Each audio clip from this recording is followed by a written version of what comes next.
আমার ভাতিজা আমাকে ছোট আব্বু বলে ডাকে, এতে কোনো সমস্যা হবে কিনা? পরিবারের সদস্যদের সঙ্গে শান্তি বজায় রাখার জন্য ছোট ছোট মিথ্যা বলা যাবে কিনা? একটি মেয়ের গর্ভের সন্তানের 3 মাস হওয়ার আগেই গর্ভের বাচ্চা নষ্ট করে ফেলে, তাহলে কি সে গুনাহগার হবে? আমি একজনের কাছ থেকে কিছু টাকা ধার নিয়েছিলাম, তার সাথে আমার যোগাযোগ নেই, যোগাযোগ কোনোভাবেই আর করা সম্ভব নয়। এখন আমি কি করতে পারি? নামাজে সিজদা করতে গেলে ছোট বাচ্চা সিজদার জায়গায় বসে থাকলে কোথায় সিজদা দিব? মেয়েদের মাসের একটা নির্দিষ্ট সময় নামাজ পড়তে হয় না, ওই সময় কি নখে নীল পালিশ লাগাতে পারবে? ফরজ নামাজ শেষে বৈঠকে দুরূদ শরীফ পড়া শেষ করার পূর্বেই ইমাম সালাম ফিরিয়ে ফেললেন, সেক্ষেত্রে আমার করণীয় কি? কেউ যদি ঢিলা কুলুপ না করে ওযু করে তাহলে কি তার ওযু হবে? প্রশ্ন উত্তর দেওয়ার আলোকিত ভবনে আমরা প্রবেশ করি। আরফাত ফারজান আপনি লিখেছেন, স্বামীর সামনে টিপ লাগালে গুনাহ হবে কি? সৌন্দর্য বর্ধনের জন্য লাগাতে পারেন, কোনো অসুবিধা নেই, সেটি জায়েজ আছে। এরপরে MRS এ তাবিয়াত ইয়াদিক আপনি লিখেছেন, মেয়েদের মাসের একটা নির্দিষ্ট সময় নামাজ পড়তে হয় না, ওই সময় কি নখে নীল পালিশ লাগাতে পারবে? হ্যাঁ, ওই সময় নখে নেল পালিশ লাগাতে পারেন। মাসিকের সময়তে যেহেতু আপনার সালাত নেই, অতএব নেল পালিশ আপনি ব্যবহার করলেন, আপনার ওযু করার প্রয়োজনীয়তা নেই, আপনি এটা করতে পারেন। এরপর যখন পবিত্র হবেন তখন আপনি সেখান থেকে নেল পালিশগুলোকে রিমুভ করে আপনি ওযু করে নামাজ পড়বেন, এটা জায়েজ আছে, কোনো অসুবিধা নেই। এরপরে প্রশ্ন করেছেন, গাজীপুরে চাঁদাবাজি নিয়ে লাইভ করার পর এক সাংবাদিককে কুপিয়ে ও গলা কেটে হত্যা করেছে দুর্বৃত্তরা। এই ধরনের ঘটনা ইদানিং বেড়ে চলেছে, কোনো কিছুতেই থামানো যাচ্ছে না। এসবের পুনরাবৃত্তি রোধে আপনার পরামর্শ কি? প্রথম কথা হলো, এই নিউজটার ব্যাপারে আমি যতটুকু দেখেছি যে এখানে লাইভ করার পরে কুপিয়ে গলা কেটে হত্যা করার কথাটি সোশ্যাল মিডিয়াতে প্রচারিত হয়েছে, কোনো মিডিয়াতে থাকলেও সেই মিডিয়ার তথ্য এবং ভেতরের নিউজ পর্যালোচনা করে দেখা গেছে তারা ওই ব্যক্তির প্রোফাইল ঘেটে কোনো প্রকার লাইভ করার কোনো চিত্র বা আলামত খুঁজে পাননি। তো পুরো বিষয়টা আসলে কতটা সত্য সেটা আসলে তদন্ত সাপেক্ষ। তবে আমাদের দেশে এই ধরনের ঘটনা যে ঘটে না তা নয়, এই ধরনের ঘটনা ঘটে, অহরহ ঘটে। এগুলোর জন্য আমাদের আসলে রাজনৈতিক সমস্ত দলগুলোকে, রাজনৈতিক শক্তিগুলোকে ঐক্যবদ্ধ হতে হবে এবং তাদের সবাইকেই যার যার অবস্থান থেকে এই পরিস্থিতি থেকে উত্তরণের জন্য সিদ্ধান্ত গ্রহণ করতে হবে যে তারা এগুলো কোনোটাকে কেউ প্রশ্রয় দিবে না। এবং আইনের শাসন এটা যতদিন পর্যন্ত বাস্তবায়িত না হবে ততদিন পর্যন্ত এই পরিস্থিতি থেকে আমরা আসলে রেহাই হয়তো পাবো না। ইবাদত ইসলাম আপনি লিখেছেন, ওযু করে আয়না দেখলে ওযু ভেঙে যায় না, এতে কোনো ওযু ভাঙে না। বিথি রহমান আপনি লিখেছেন, নামাজে সিজদা করতে গেলে ছোট বাচ্চা সিজদার জায়গায় বসে থাকলে কোথায় সিজদা দিব? সেক্ষেত্রে একটু ডানে বামে আপনি সরে সিজদা করতে পারেন, তাতে কোনো অসুবিধা হবে না। একটু এক কদম ডানে সরে গেলেন বা এক কদম বামে সরে গেলেন কিংবা এক কদম পেছে সরে গেলেন, কোনো অসুবিধা নেই। আর যদি কোনোই জায়গা না থাকে তাহলে এক হাতে আলতো করে বাচ্চাকে একটু সরিয়ে তারপর আপনি সিজদা করতে পারেন, কোনো অসুবিধা নেই। এরপরে চামেলি খাতুন আপনি লিখেছেন, পরিবারের সদস্যদের সঙ্গে শান্তি বজায় রাখার জন্য ছোট ছোট মিথ্যা বলা যাবে কিনা? ছোট ছোট মিথ্যা আর বড় বড় মিথ্যা সর্বাবস্থায় ঘৃণিত এবং জঘন্য অপরাধ, এটি মৌলিকভাবে করা যাবে না। তবে দুজনের মধ্যকার বিবাদ মেটাবার জন্য যদি মিথ্যা বলতে হয়, একজনের কাছে গিয়ে অন্যজনের ব্যাপারে ইতিবাচক কথা, এমন কোনো কথা বলা যাতে করে তাদের মধ্যে সম্পর্কটা জোড়া লাগে, তো সেটাকে শরিয়া জায়েজ রেখেছে। পরিবারের সদস্যদের মধ্যে যদি এরকম কোনো পরিস্থিতি তৈরি হয় তাহলে সেক্ষেত্রে ওই ধরনের মিথ্যা কথা বলা জায়েজ আছে। এছাড়া আপনি খেয়াল খুশির মতো আপনি মিথ্যা বললেন পরিবারের সদস্যদের মধ্যে তথাগত শান্তি বজায় রাখার জন্য, এটি জায়েজ নয়। বরং সত্যবাদিতার অভ্যাস আমাদের মধ্যে গড়ে তুলতে হবে। মিথ্যা আজ আমাদের রন্ধ্রে ঢুকে গেছে, যার কারণে আমরা আমাদের কেনাকাটা, আমাদের কাজকাম, আমাদের শিক্ষা জীবন, আমাদের শিক্ষকতার জীবন, আমাদের কর্মজীবন, আমাদের জীবনের প্রতিটা ক্ষেত্রে আজ মিথ্যার সয়লাভ হয়ে গেছে। এই জায়গায় পরিবারের শান্তি বজায় রাখার নাম দিয়ে আবার তথাকথিত ছোট ছোট মিথ্যা বলার বিষয়টি কখনো অনুমোদিত হতে পারে না।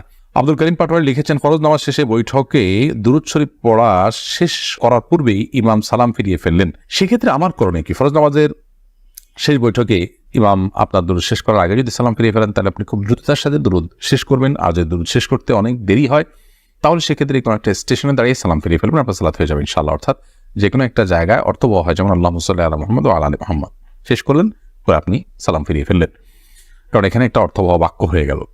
আর যদি শেষের দিকে থাকেন তাহলে দ্রুততার সাথে শেষ করে তারপর আপনি সালাম ফিরিয়ে ফেলবেন। আফসানা শারমিন রোশনি আপনি লিখেছেন, আমার ছেলে 5 দিনের হায়াত নিয়ে দুনিয়াতে এসেছিল, আমার সন্তানকে আমার জন্য সুপারিশ করবে আল্লাহর কাছে? বলুন, আপনার সন্তান আল্লাহর কাছে ইনশাআল্লাহ বিদিন আপনার জান্নাতের পথকে সুগম করবে কিয়ামতের ময়দানে, এবং এ ধরনের সন্তান বাবা মার জন্য জান্নাতে অপেক্ষা করবে, এরকম বিভিন্ন বর্ণনা পাওয়া যায়। যদি আপনি সবর করতে পারেন, আল্লাহ তাআলা আপনাকে সবর করার তৌফিক দান করুন, উত্তম বিনিময় দান করুন। মোহাম্মদ মুনতাসির মাহমুদ আপনি লিখেছেন, নামাজে যদি নিজের অনিচ্ছা সত্ত্বেও কোনো দুশ্চিন্তা চলে আসে তাহলে কি নামাজের কোনো ক্ষতি হবে? নামাজের মধ্যে নিজের অনিচ্ছা সত্ত্বেও যদি দুশ্চিন্তা আসে, তাহলে সেক্ষেত্রে এই দুশ্চিন্তা ফলশ্রুতিতে একজন মানুষ গুনাহগার হবেন না, বিশেষ করে যদি একান্তই অনিচ্ছায় আসে। কিন্তু সেটাকে যদি কন্টিনিউ করতে থাকেন তিনি, অর্থাৎ ভাবতেই থাকেন, ধরুন দুনিয়ার কোনো বিষয় মনে পড়লো আপনার জন্য যেটা দুশ্চিন্তার, এরপর ওইটা নিয়ে আপনি নামাজের মধ্যে ভাবতেই থাকলেন, তাহলে সেটা অবশ্যই আপনার জন্য গুনাহের বিষয় হবে এবং নামাজের আপনার যে প্রাণ সেটাকে নষ্ট করবে। হঠাৎ কোনো দুশ্চিন্তা হলো এবং মুহূর্তের মধ্যে সেটাকে আপনি ভুলে গিয়ে সালাতে মনোযোগী হয়ে গেলেন, তাতে কোনো অসুবিধা নেই, এটা ইচ্ছার বাইরে হয়েছে। আর আখিরাত নিয়ে, আল্লাহর ভয়, কবরের আযাব, এই জাতীয় বিষয় নিয়ে যদি আপনার দুশ্চিন্তা হয়, সেটা তো খুব প্রশংসনীয় বিষয়, কারণ সেটা আপনার সালাতকে আরো বেশি আপনার আল্লাহর কাছে গ্রহণযোগ্য করবে ইনশাআল্লাহ। জুলাই স্মৃতি জাদুঘরে অনেক ভাস্কর্য স্থাপিত হয়েছে, এ নিয়ে অনলাইনে মিশ্র প্রতিক্রিয়াও দেখা যাচ্ছে। আপনার অভিমত কি জানতে চাই। প্রিয় দর্শক, আমার অভিমত গুরুত্বপূর্ণ নয়, গুরুত্বপূর্ণ হলো যে জুলাই স্মৃতি জাদুঘরে ভাস্কর্য স্থাপিত হওয়া, এটা কি বিগত ফ্যাসিস্ট আমলের ভাস্কর্য পলিটিক্স যেটা ছিল তাদের, সেটারই অংশ কিনা বা সেটারই ধারাবাহিকতা কিনা। এটা দুর্ভাগ্যজনক হবে যদি তাই হয়ে থাকে, কারণ এদেশের মানুষ তাদের ট্যাক্সের টাকায় আসলে অনেক দামি দামি ভাস্কর্য স্থাপন করা হবে, এটা আসলে দেশের মানুষ চায় না। এদেশের মানুষের আশা আকাঙ্ক্ষা, এদেশের মানুষের প্রত্যাশা, এদেশের মানুষের চিন্তাধারা, এটা আমরা আসলে নির্মোহভাবে, নিরপেক্ষভাবে একটু ভাবলেই কিন্তু আমরা আন্দাজ করতে পারি। এদেশের মানুষ এই সমস্ত অহেতুক অনর্থক কাজে টাকা পয়সা খরচ করাকে কখনো সমর্থন করে না। সেই জায়গা থেকে আমরা বলবো, জুলাই স্মৃতি জাদুঘরে এই সমস্ত ভাস্কর্য স্থাপন করার কোনো মানে নেই। জুলাইয়ে যারা মারা গেছেন তাদের পরিবারগুলোর খোঁজখবর না নিয়ে, যারা আহত হয়েছেন তাদের প্রপার ট্রিটমেন্টের ব্যবস্থা না করে, ক্ষতিপূরণের ব্যবস্থা না করে ভাস্কর্য স্থাপন করে আসলে আমরা কি করতে চাই? এটা আমার মনে হয় নতুন করে ভাবা উচিত। এই যে গতানুগতিক কাজ, এই যে আপনার বিগত সময় থেকে চলে আসা ভাস্কর্য কালচার, এগুলো থেকে আমাদের বেরিয়ে আসাটা খুবই প্রয়োজন। আমি মনে করি এটা গণমানুষের টাকাকে গণমানুষের আশা আকাঙ্ক্ষার বিপরীতে খরচ করার শামিল। এদেশের ধর্মপ্রাণ মানুষরা ধর্মীয় কারণেও ভাস্কর্য, কোনো প্রাণীর ভাস্কর্য তারা পছন্দ করেন না।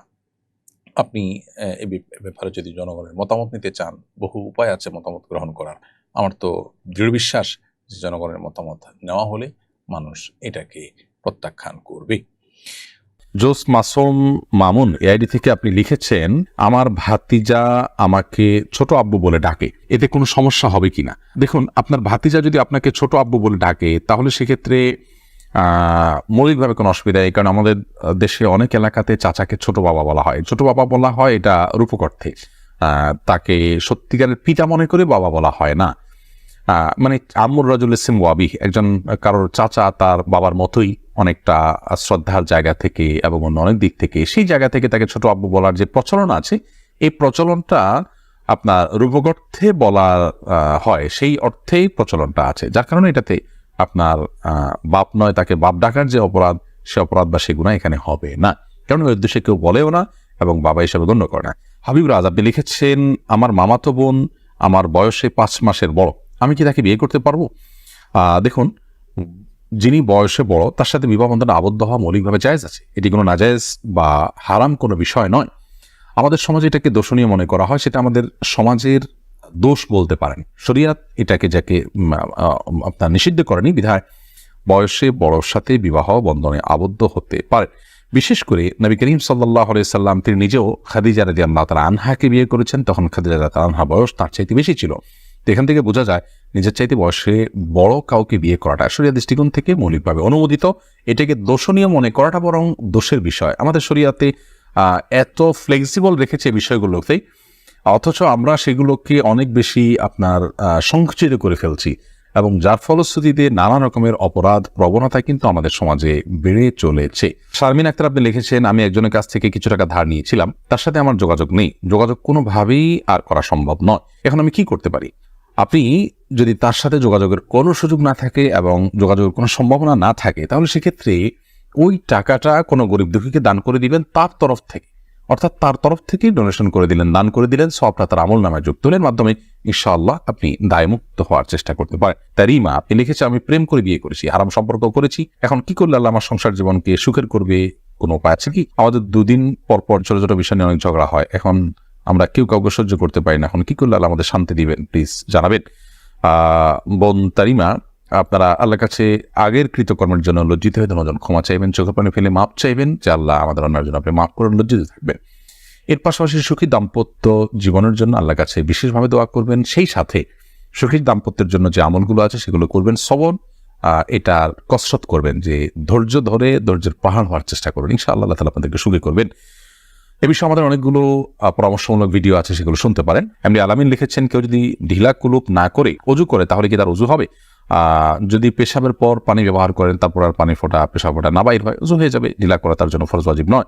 আর যদি আশঙ্কা থাকে তাহলে সেক্ষেত্রে আশঙ্কা দূর করা পর্যন্ত তিনি অপেক্ষা করা বা যেভাবে হোক এটা করা উচিত। তবে ঢিলা কুলুপ না করে পানি ব্যবহার করলেও পবিত্র হয়ে যাবেন, অজু করলে নামাজ হয়ে যাবে। আরফাত ফারজান আপনি লিখেছেন, আমি নামাজ পড়ার সময় আমার ছোট বাচ্চা নামাজের সামনে হাঁটাহাঁটি করে, এদিকে ওর বা আমার কোনো গুণ হবে না, এতে গুণ হবে না।